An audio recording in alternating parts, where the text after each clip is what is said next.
Welcome to exam solution YouTube channel. Deer experience, বহুদিন পর মানে লিটারেলি অনেক দিন পর আমি আবার ফিরে আসলাম চ্যানেলে।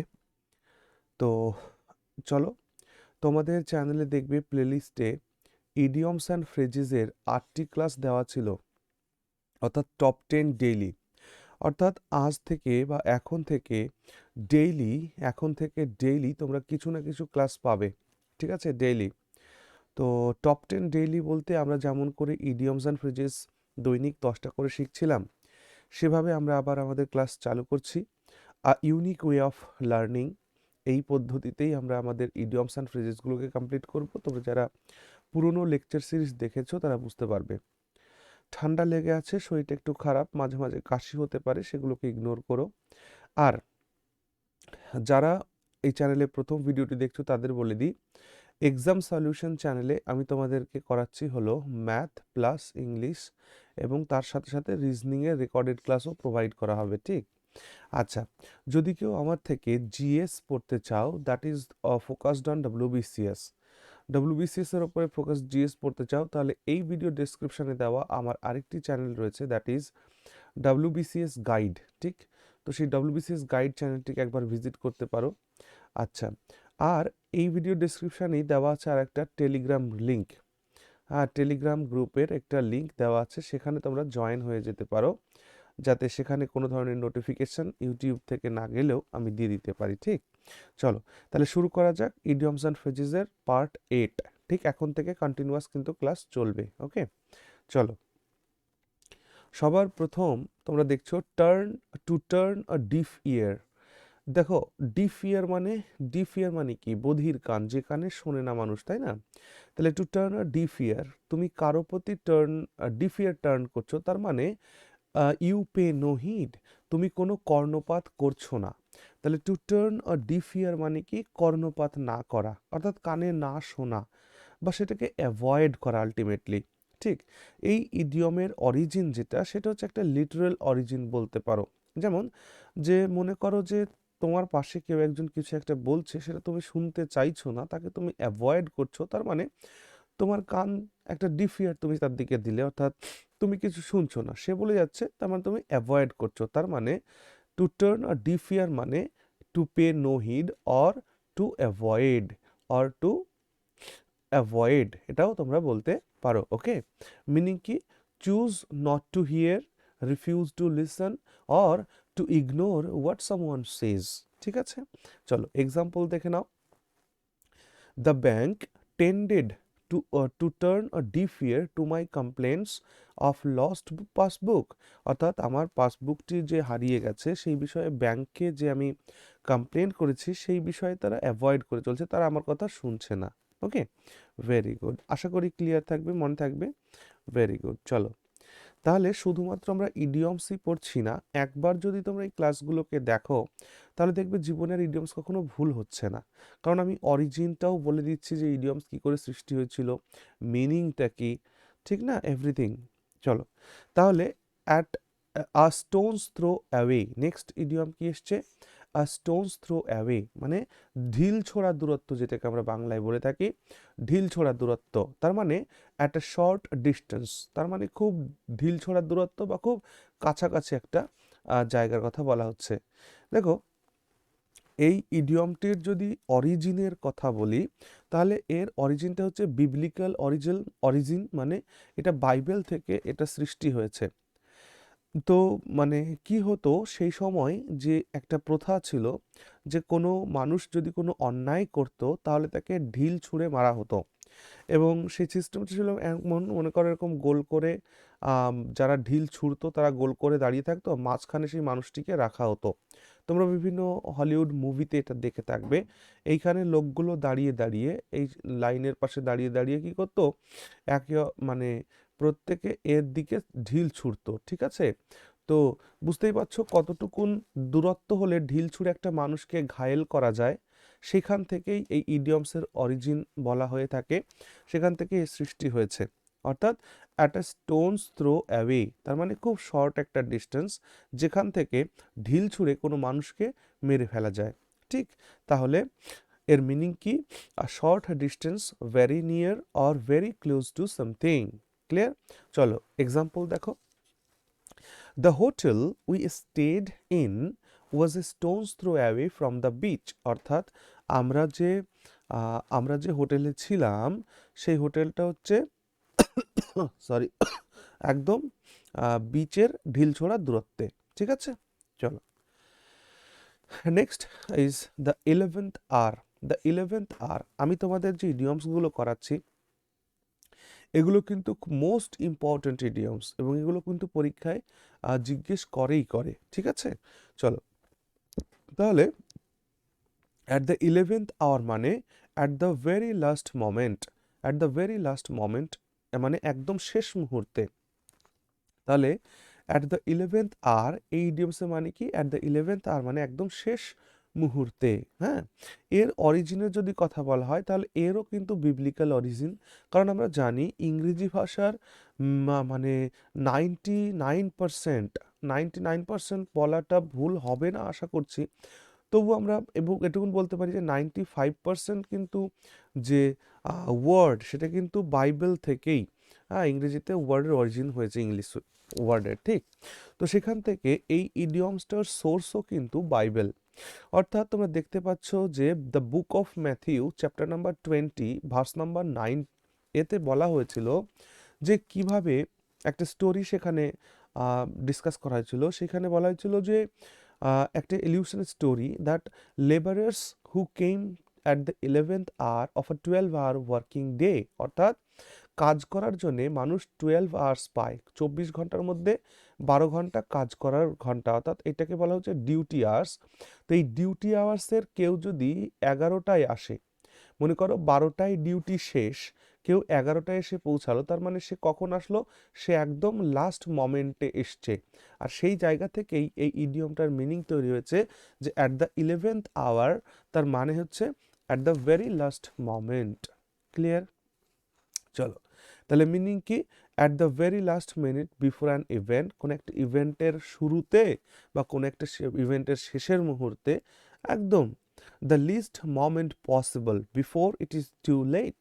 ওকে, এই যে সিচুয়েশন থেকে বলা হচ্ছে অ্যাট দ্য 11th আওয়ার, তার মানে অ্যাট দ্য 11th আওয়ার মানে একদম শেষ মুহূর্তে।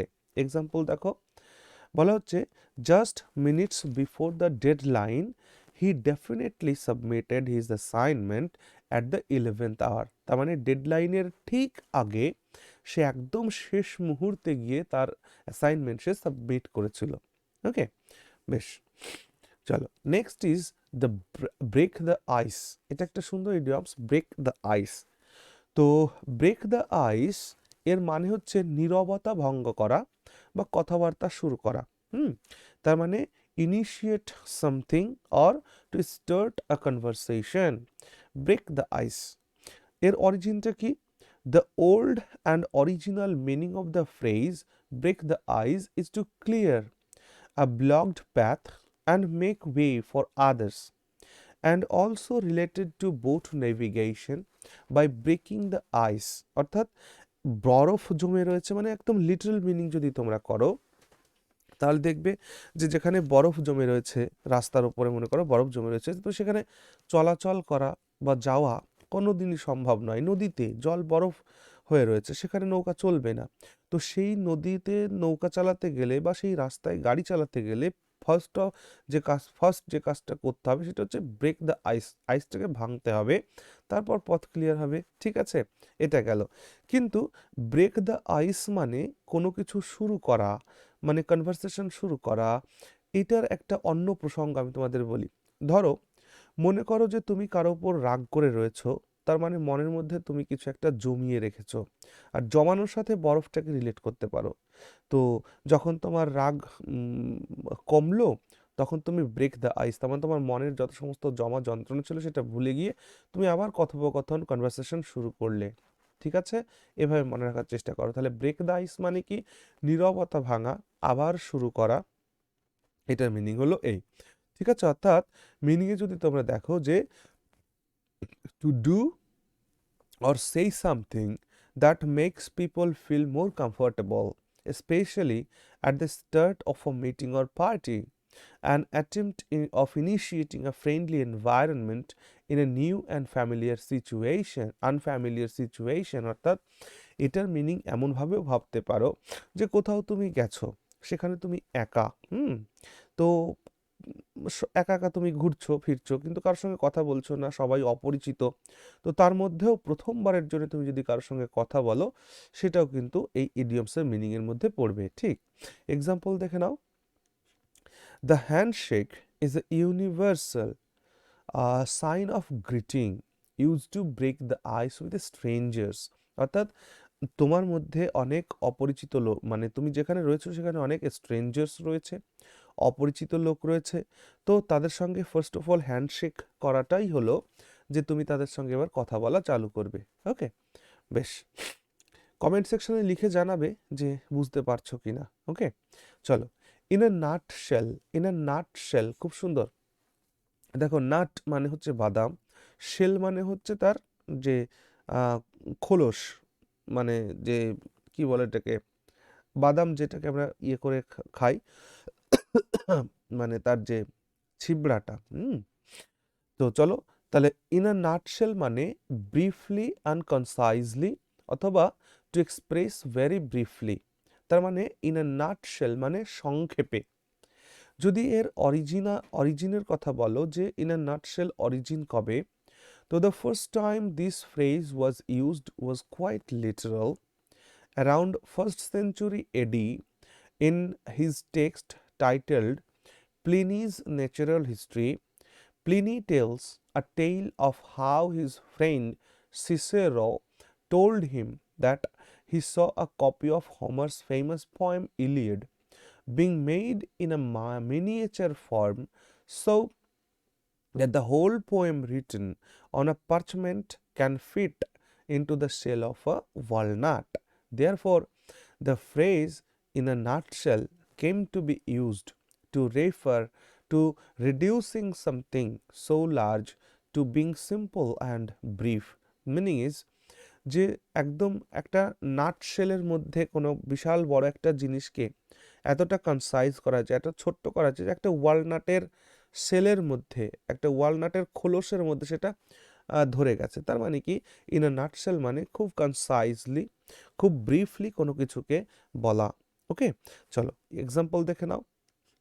As the new CEO Mark told us in a nutshell, মানে সংক্ষেপে আমাদেরকে বললো, মানে বিশাল বড় ঘটনা সেটাকে সংক্ষেপে বললো, that his plans for the company are expansion, innovation and sustainability.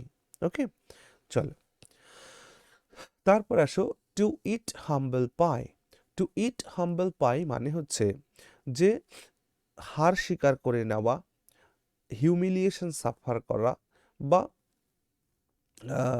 মানে পরাজয় বরণ করা, এটাকে বলা হচ্ছে টু ইট হাম্বল পাই। এর যদি অরিজিনের কথা বলতে হয় তাহলে বলবো যে হাম্বল শব্দের অর্থ কি, হাম্বেল শব্দের অর্থ হচ্ছে বিনয়ী হওয়া, অর্থাৎ to have a low self esteem. So the word play could have been to eat humble pie when feeling humble, which is likely possibility of being the origin of the phrase. অর্থাৎ মনে করো কোথাও কোনো কিছু কাজ তুমি করেছো, যে কাজটা ভুল হয়েছে, বা কাজটা করা তোমার সঠিক হয়নি, তখন তুমি বিনয়ী হয়ে যাচ্ছ। টু ইট হাম্বল পাই, হ্যাঁ, বিনয়ী হয়ে যাচ্ছ, তার মানে তুমি হার স্বীকার করে নিচ্ছ, পরাজয় বরণ করে নিচ্ছ। এইভাবে আমরা এটাকে মনে রাখার চেষ্টা করব, ঠিক আছে? তার মানে টু ইট হাম্বল পাই মানে হার স্বীকার করা, পরাজয় বরণ করা, বা হিউমিলিয়েশন সাফার করা, অপমান তিরস্কার সহ্য করা, বা এরকম একটা মিনিং। ঠিক, তো এক্সাম্পল দেখো, এক্সাম্পলে বলা হচ্ছে যে, আচ্ছা এখানে মিনিংটা যদি দেখো তোমরা দেখবে আমি লিখে রেখেছি, to become very humble in behaviour when someone points out a wrongdoing by the person. অর্থাৎ কোনো একজন ব্যক্তি কোনো রং কাজ করেছে এবং সেটাকে যখন দেখিয়ে দেওয়া হচ্ছে যে তুমি এটা ভুল করেছো, এবং তারপর সে যখন বিনয়ী হচ্ছে তার আচরণে, এটাই হচ্ছে to eat humble pie. Okay, the lawyer had to eat humble pie in the court. লয়ারকে কোর্টে পরাজয় স্বীকার করতে হয়েছিল, because the facts he presented were wrong, কারণ সে যে ফ্যাক্টসটা কোর্টে সে প্রেজেন্ট করেছিল সেটা রং ছিল। ওকে, চলো। To end in smoke, to end in smoke means যে মানে মনে করো যে ধোঁয়াতেই সব শেষ। আলটিমেটলি ধোঁয়া হওয়া মানে সেখানে আগুন তৈরি হবে, কিন্তু আলটিমেটলি আগুন আর জ্বললো না, ধোঁয়াতেই সব শেষ হলো। তার মানে আলটিমেটলি কোনো রেজাল্ট আসলো না, অর্থাৎ ending without any practical result, নিষ্ফল হওয়া বা কোনো আশানুরূপ ফল না পাওয়ার মানেই হচ্ছে টু এন্ড ইন স্মোক।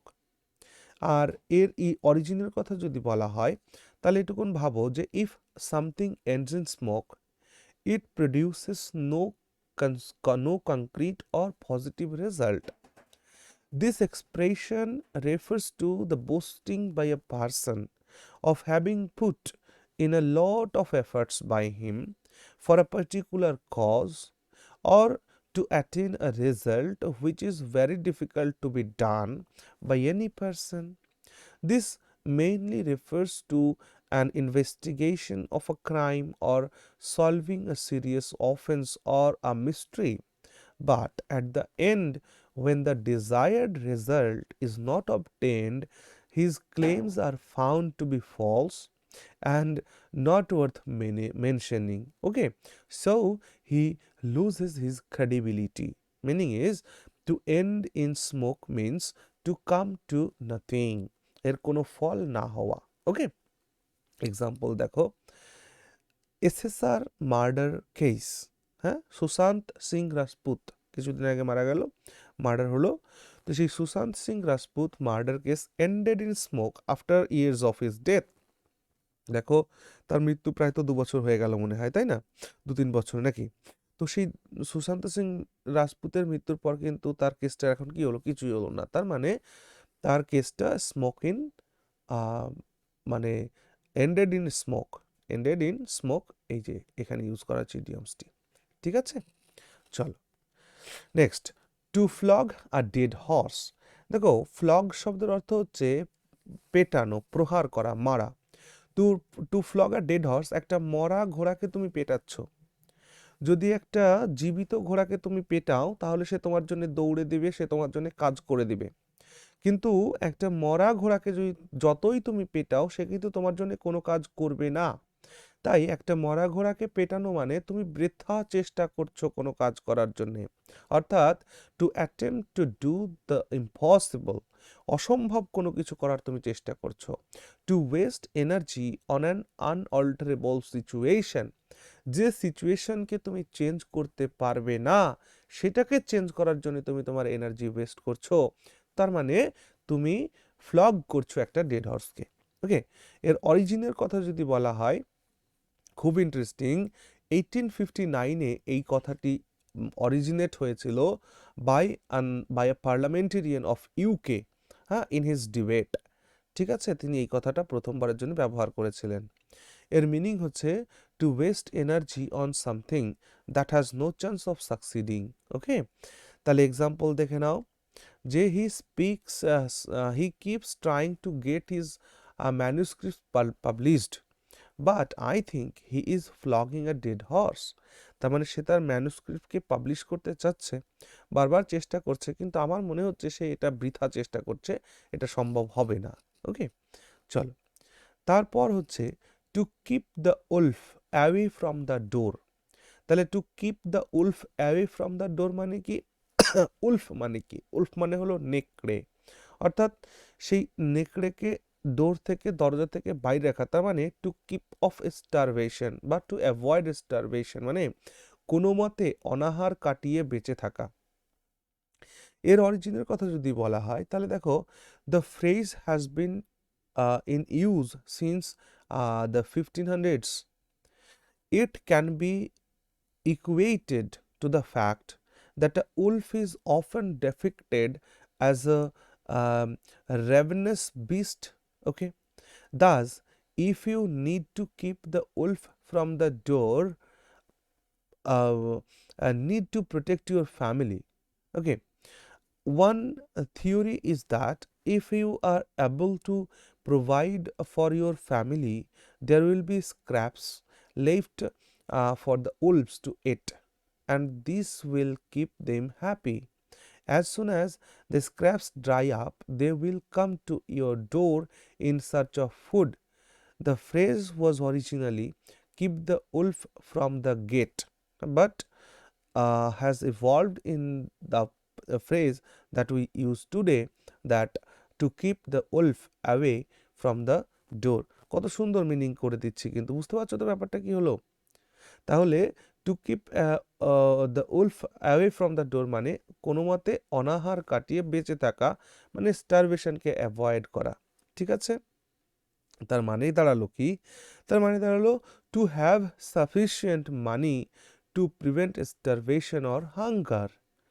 তাহলে এক্সাম্পল দেখে নাও, both the man and his wife must work long hours just to keep the wolf away from the door. অর্থাৎ উলফকে তাদের ডোর থেকে অ্যাওয়ে রাখার জন্য তারা যথেষ্ট পরিশ্রম এখানে করছে। তো তোমরা এই জিনিসটাকে মাথায় রেখো, এটার থেকেই বুঝতে পারবে যে ইডিয়মসের অরিজিনটা কি। ঠিক আছে, চলো। হ্যাঁ, next idiom is to read between the lines. To read between the lines মানে লাইনে যেগুলো লেখা আছে সেগুলো তো লেখা আছেই, কিন্তু তাছাড়াও তার আর কি অন্তর্নিহিত অর্থ থাকতে পারে, তাই না? যেমন করে ছোটবেলায় তোমরা ভাব সম্প্রসারণ করেছো, মাধ্যমিকে যখন পড়েছো, ভাব সম্প্রসারণে একটি লাইন দিয়ে তুলে দেওয়া হয়, তাই না? যেমন বলা হলো যে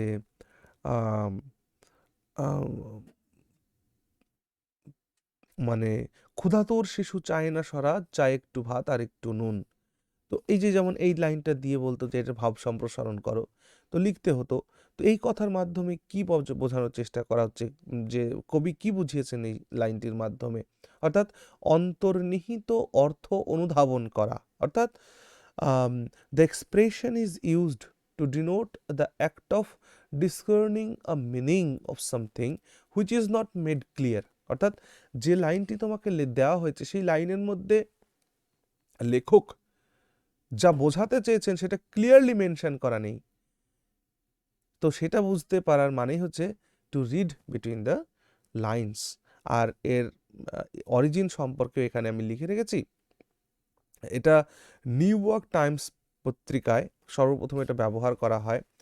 এই জায়গাটাকে দেখতে পারো তোমরা এখান থেকে এখানে, যে Earl Russell's dispatch does not recite the terms of the note to which it is a reply.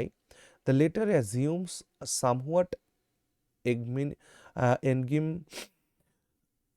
enigmatical character, and the only resource we have is, as best we may, to read between the lines of this puzzling but important communication of the British Foreign Secretary.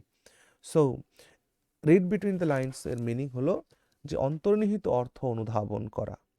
Example দেখে নাও, the most important thing in communication is hearing what isn't being shed.